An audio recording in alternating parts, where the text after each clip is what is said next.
Well, welcome to the road trip, and as you can see, we got something pretty fancy here when it comes to wheels, and we like everything on the road trip with wheels, and that's why we're out here just in the Grand Point area to show you something that you may not have even considered when it comes to something that would wear sexy wheels. And it might even make you think about number one or two.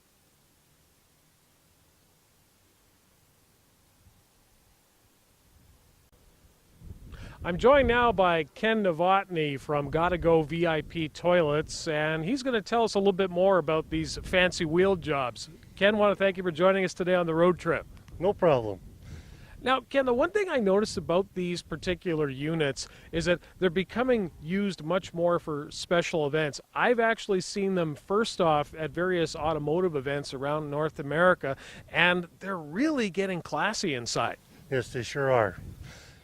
Now, to get something like this, I mean, this is obviously not something that's built locally. You have to source it from a manufacturer who specializes in something like this. Right. They're usually down south in the U.S. you find them.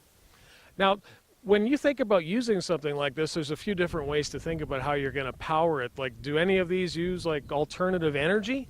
Yep, there's solar units that you don't need no power, and then there's some that just need a plug-in, or generators. People use generators to make them go. And can you have some of the comforts that you think of for a typical washroom, like air conditioning? You can have air conditioning. There's TVs put in them now, fireplaces in them. So Fireplaces? yeah, there's fireplaces. Yeah. Well, I think we got to check some of these out. So let's start off with the first unit. We'll get the lowdown on what we need to know about some of the fanciest toilets on wheels. Sure, no problem. Now, Ken, this unit behind us here, this is of the solar variety. So this is, I got to ask the question, how does the sun flush anything? Flush. Well, it's a solar panel, and it's got a battery, and it charges the battery as you use it during the day. And at nighttime it's good up to 10 hours. And it's got a pump, and it pumps the water to the toilet and the sink, and when you flush it, just like an RV toilet.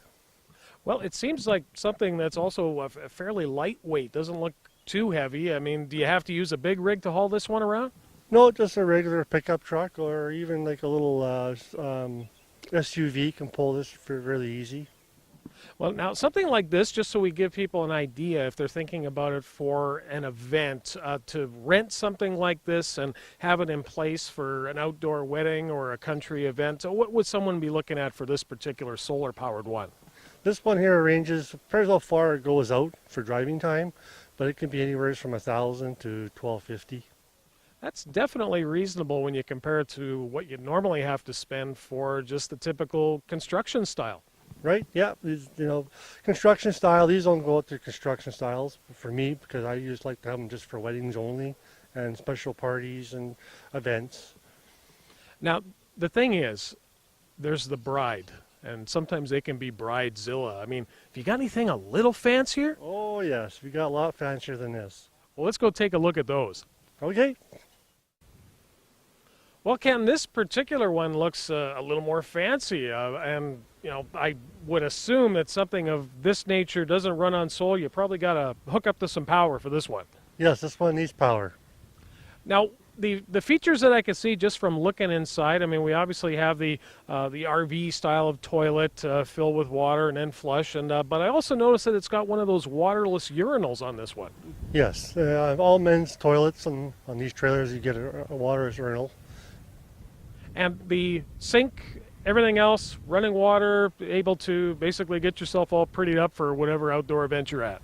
Yes, this one here has just cold water, and it's got your soap and your paper towels on the wall. Yeah, it's just a nice, clean toilet, nice and comfortable. Now, does this one have some other comforts like air conditioning? Yeah, yes, this one has air conditioning, you're right. I'm just thinking on a hot summer day that this might get a little crowded if you're at an outdoor event. Yeah, sometimes it's quite the lineup for people to get in these. Well, I like the look of it, but you know what I'm talking about here. You got to make her happy on that special day. So, do you have something that's maybe even a little bit beyond this one? Oh yeah, I got even nicer than this one. Well, now on the road trip, we like to show the engine, pop the hood, and show what's going on. And we don't expect to see anything resembling an engine in a trailer, but we actually do have something of that here on this particular VIP toilet unit. Ken, tell us what's all going on back here. Well, this particular unit, it's got the nice stereo system with the CD player in it, and it's got your chargeable for your battery, and it's also got your water tank that holds all the water for your clean water, and it's just got an area here for you can put all your tools that you need and your extension cords and whatever else you need to bring to the special event. So could it actually do 2,000 flushes? 2,000 flushes, pretty close. Well, I really like the fact that it's got the music, so, and a 1 and a 2. Well, Ken, when I asked for something deluxe, I didn't think you'd go this far, but how do I put this nicely? I just took a quick peek inside of this particular Gotta Go VIP toilet, and it's nicer than my house. Yeah, some people say they're pretty nice today. Now, this one came out of the U.S., and it seems just like most things that come out of the U.S., they just want to go that little extra step, that little bit more deluxe. That's right, yes. For a special, like a wedding or family reunion, you just want something a little nicer, and this is the way to go. Now, this particular one that we're taking a look at, this is, of course, has a women's portion to it. But the one thing that really struck us when we opened the door was the attention to detail for fit and finish, and even the bowl-style sink. Everything about it is very, very deluxe. Yeah, this one here is like it's got the oak finishing on the walls and a nice texture on the walls with a nice mirror. It also has nice wood floors. And this one also has the air conditioning, and this one also has hot and cold water with pressurized tanks, so you got a little bit more pressure when you flush the toilet, and when you wash your hands, you got a little bit more pressure. There isn't a shower in there because I'm feeling a little funky. I could go and clean up right now. No shower, but you can probably give yourself a sponge bath. Well, this one is definitely one of the most deluxe trailer units of anything that I've seen. Now, this has to, of course, be at the high end. So if someone was thinking about getting this for a special event, what are they looking at for cost? This one here, I'm going to be running around $1,600 for a weekend event. Now, just to compare it to the cost of, say, a typical stand-up blue unit that you use in the construction trades, what does something like that run? There again, I have some other ones out there for weddings, and I usually charge like $160 for those.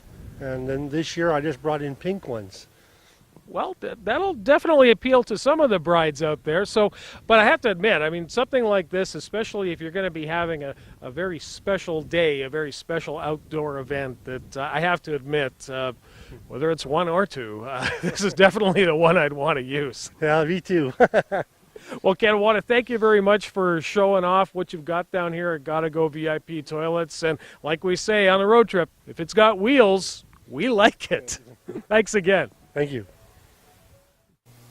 Now, on the road trip, we like to talk about wheels, and the one thing that drives us nuts on the road trip is what happens to wheels in this salt brine, abrasive grit, and there's so many different ways you can refinish them.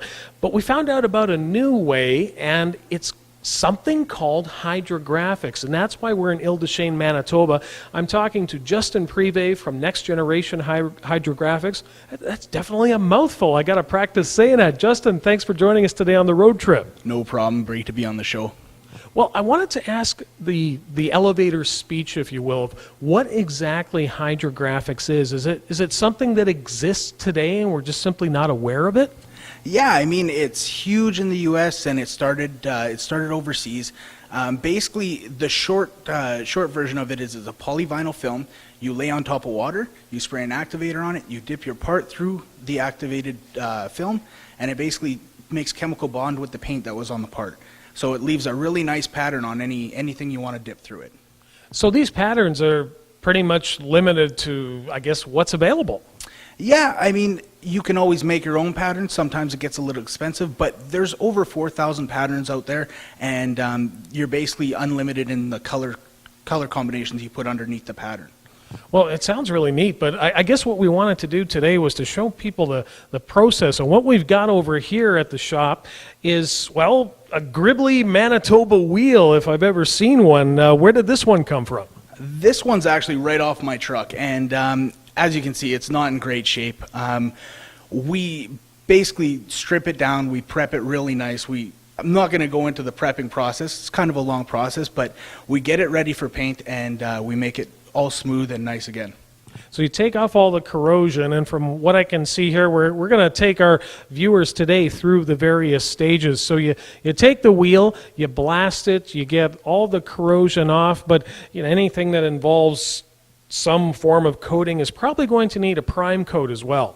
You bet. Basically, with aluminum or metal, we usually put an etch primer on it, some sort of primer that's going to have good adhesion to metal.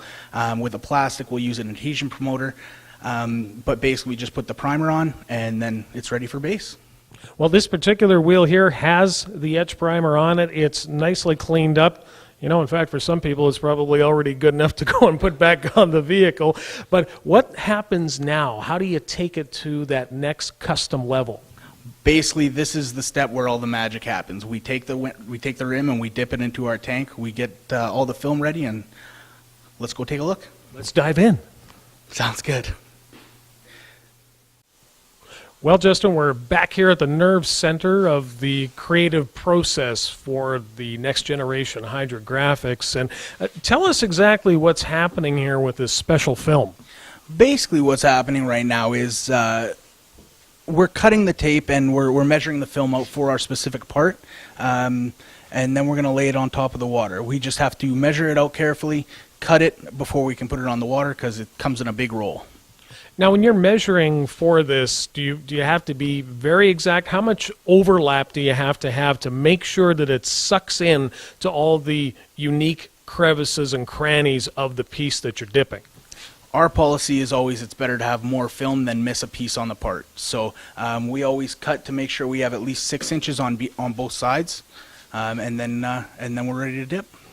Well, it looks as though this particular piece is just about ready to go into the tank. Let's take a look at how that's done. Okay, Justin, the team is investigating the film right now, and it's actually not as easy as knowing sometimes which side you have to use. You've got to do a little bit of testing to make sure which side to put down. You bet. Basically, we make sure that the sticky side is always down. It's kind of our motto. If you put the wrong side down, it's not going to work out at all. It's basically just going to turn into mush on the water, and it's not going to stick to the part. Now, this whole process is actually time sensitive, so what we're going to do now is we're going to see the film go into the tank and show how that film actually then separates, floats on the water, and then that's how you would actually get that wheel to accept it and make sure that it sticks properly. You bet, yeah. We're going to lay the film on the water, then we're basically going to let it sit for 1 minute. Now, depending on the film, sometimes it sits a little bit longer, sometimes it sits a little bit less, but the sitting period is definitely important because it is a water-soluble film. Now, if you miss that window, I guess you'd be dealing with something that has to go in the trash. Basically, yeah, it's same thing, just going to turn to mush again if you leave it for way too long or not enough. Now, once it's actually been left to sit and separate, then you've got to put that particular piece underneath and make sure that it accepts that film. So that's got to take a pretty steady hand. It doesn't go underneath. We dip it right through. But, yeah, I mean, you have to be pretty steady. We usually keep us younger kids doing the dipping because the older guys don't have the steady hands anymore. Well, we'll definitely keep the old guys away from anything that involves the quality aspect, I guess, of next generation hydrographics. So it looks as though we're just about ready to dip that wheel into the film. You bet. Just about right now, they're going to grab the activator gun. The alarm just went off for the 1 minute timer. Basically, the activator just gets sprayed on the film, and this is what activates it and liquefies the film, turns it basically just into a liquid floating on top of the water. Now, this activator that's being used, and because this is a proper shop and we're following the proper safety procedures here, we notice that a mask is being worn, but is it a toxic activator? From everything we understand, everything we've read, the activator is non-toxic, but we like to wear the masks just as a precautionary measure. It dissipates pretty fast over top of the tank, so usually when the dipper goes in, he's not wearing a mask. Well, it looks like the Big Dipper is ready, and the wheel is going into the film right now. And as you can see, you probably do want a young, steady hand to position things in and make sure that it accepts it. But now, once you've got it dipped in and you basically push it into this film, I'm assuming that you have to also have that same steady hand to take it out and make sure that the film is hanging on correctly. Actually, once it's been dipped in, you can take it out however you want. You usually let it sit under the water for a little while to make sure it sticks. But if you pull it out and it falls off, even if you pull it out hard, it shouldn't fall off. If it does, then you've messed up the dip somehow. So usually we can pull it out however we want. Well, judging from what's just been pulled out of the tank, it looks as though it's just about ready to bolt on, but there's a completely separate process that we're going to have to take a look at following this. You bet. We basically are going to get into the finishing process now. Okay, the wheel is ready with what looks to be about as factory carbon fiber look that you could imagine to put on a particular wheel. And now we're going into yet another chamber of mystery. Tell us what happens next here with Hydrographics. This tank looks pretty intimidating, but really what it is just, it's basically a giant enclosed shower. We put it in there and it rinses the part for however long. The water-soluble film leaves a sticky residue on the pattern, so we have to rinse that off. We use lukewarm water and we rinse it in the tank for anywhere from 15 to 20 minutes. So once it's rinsed, I guess my concern is that will that film in any way shift or move now that it's on the wheel? No, it is. It's made a chemical bond with the paint, basically. So it's just it's the same thing as the paint. Well, let's give it a shower. Sounds good.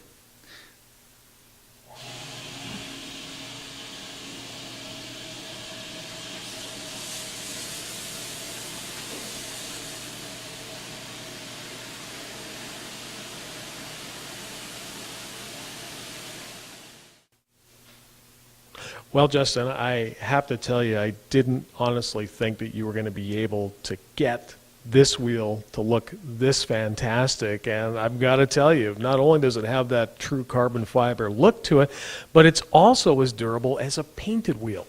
You bet. We basically use very high quality clear for our wheels to make sure that they don't chip. It should be just as strong as any clear out there. Now, let's say down the road you were thinking about maybe changing the look on the vehicle. Is this something that actually can be removed with relative ease? It would basically be the same as removing the clear that was already on top of the wheel. So basically we'd have to do all our prep work over again, but it would be basically the same process. Well, I've got to ask the question after seeing how this is done, all the different patterns that can be done, and I think of other three-dimensional shapes, not just automotive. I'm kind of curious as to what else you could probably put hydrographics on. Pretty much anything you can imagine. Well, I'm taking a look at these wheels that we've got in front of us here, as well as the different pieces that have been done with the next generation hydrographics method. But I have to ask, what type of costs are involved if you're wanting to get something like this done? Well, that's probably the most asked question we get, and usually it's comparable to if you were to bring something to your local body shop and get it painted in a single color. But it also depends greatly on what condition the part is in and the complexity of the shape of the part.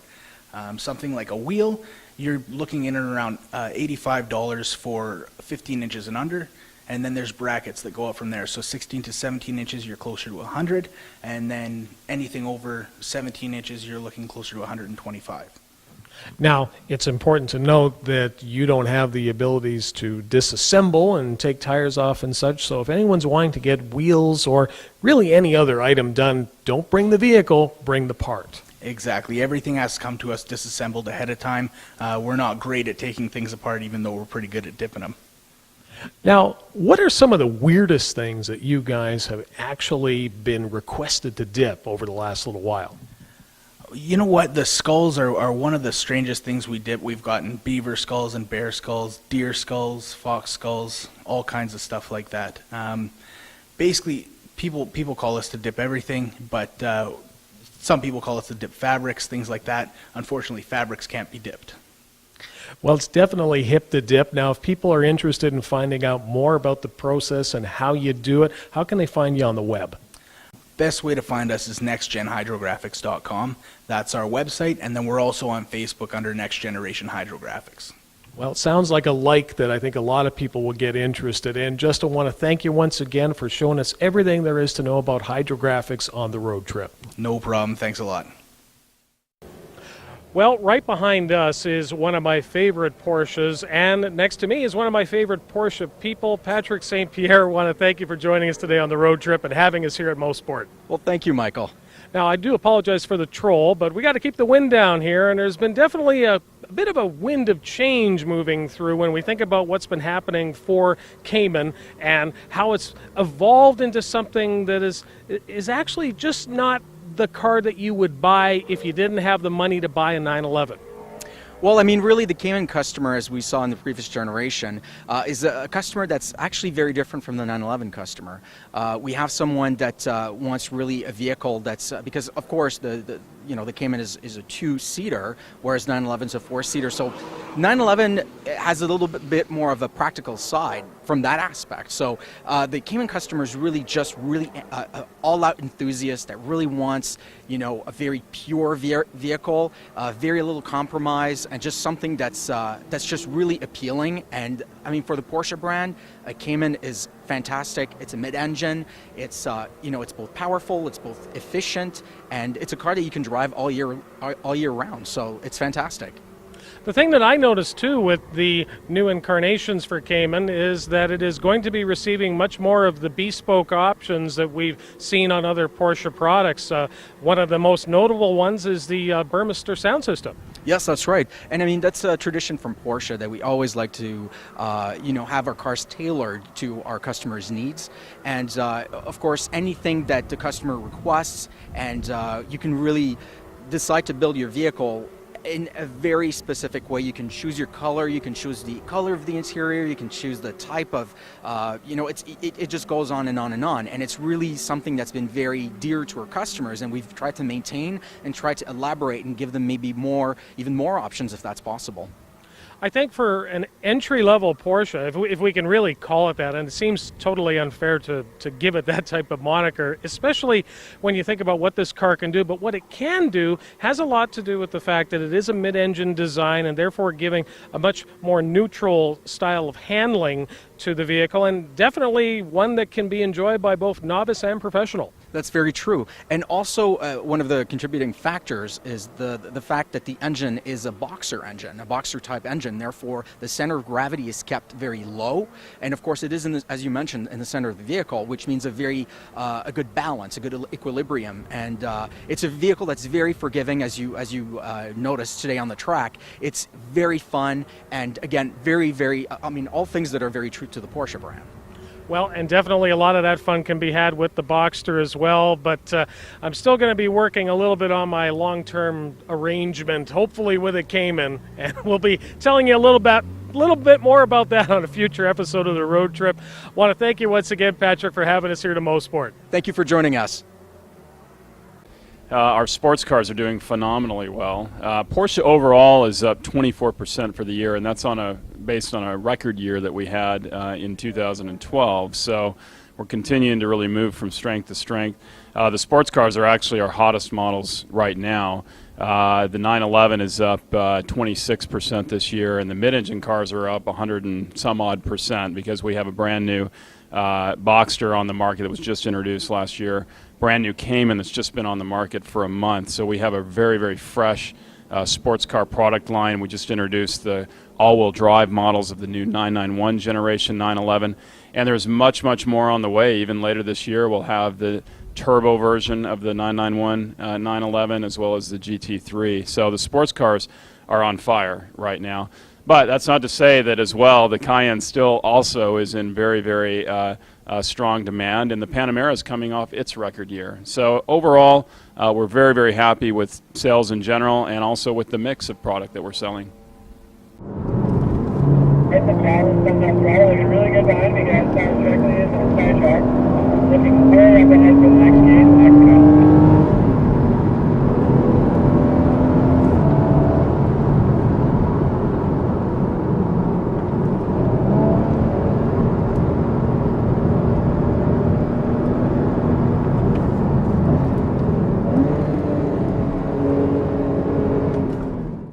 We are no longer exclusively a company of two-door sports cars. Now we're a company of sports cars that are both 2 and 4 doors.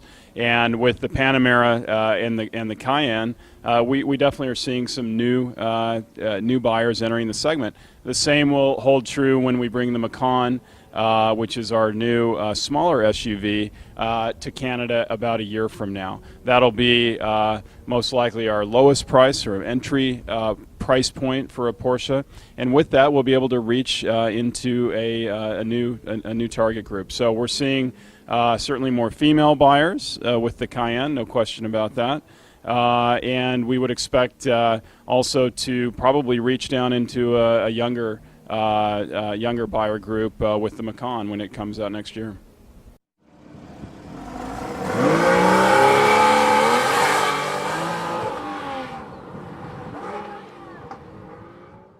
Personalization is a big part of what we do. Many Porsche buyers, when they are fulfilling their dream, they decide that, you know what, I don't want to just walk down to the dealer and take whatever might happen to be available in stock. I want to personalize it to my exact dream car specifications. So exclusive really comes into play there. I mean, there are a tremendous variety of options available to the buyer, but it doesn't mean that for some buyers, we're seeing some of our dealers have good experience with really promoting the fact that, hey, you can come in and be driving away with a Porsche in just a few hours as well. So it works both ways. You know, it always impresses me how the Mustang does with the younger set. And I'm joined by car fan Kenny Park. Kenny, thanks for being on the road trip. You're welcome. Now, Kenny, tell us why you like this 2014 Mustang. What about this car really gets you excited? It looks very nice. And when you say nice, you mean is it the color? Is it just the shape of it? It's the color. Now, this is called Grabber Blue. Is there another color you'd like to see on a Mustang? Red. And would you like to put stripes on it? Yeah, Would you go with white stripes or black stripes? black. Oh, that sounds like a mean-looking car. Would you have a V8 or a V6? V8. And what kind of transmission would you choose? Automatic. Why would you want an automatic? They're easier. Well, we're going to teach you how to drive manual transmission one day. Is there anything else you would like to put in the Mustang to make it yours? No. It's perfect just the way it is. Yeah. Yeah. Well, that's perfect. Kenny, thank you for being a car fan and joining me today on the road trip. You're welcome. And now it's time to play Road Trip Trivia. My old 64 Chevy Impala. Let's see, what size engine did I have in that old Chevy? Well, email your answer to steelbeltedmind@gmail.com. You could win a deluxe engine detail shampoo from the detailing experts at Blue Ocean Auto and Boat Detailing. You know, a clean engine runs way better. There's also your chance at other great prizes, like a deluxe $50 gift pack of Scratch to Win tickets from Manitoba Lotteries. Now email your answer to steelbeltedmind@gmail.com. Play often and happy motoring!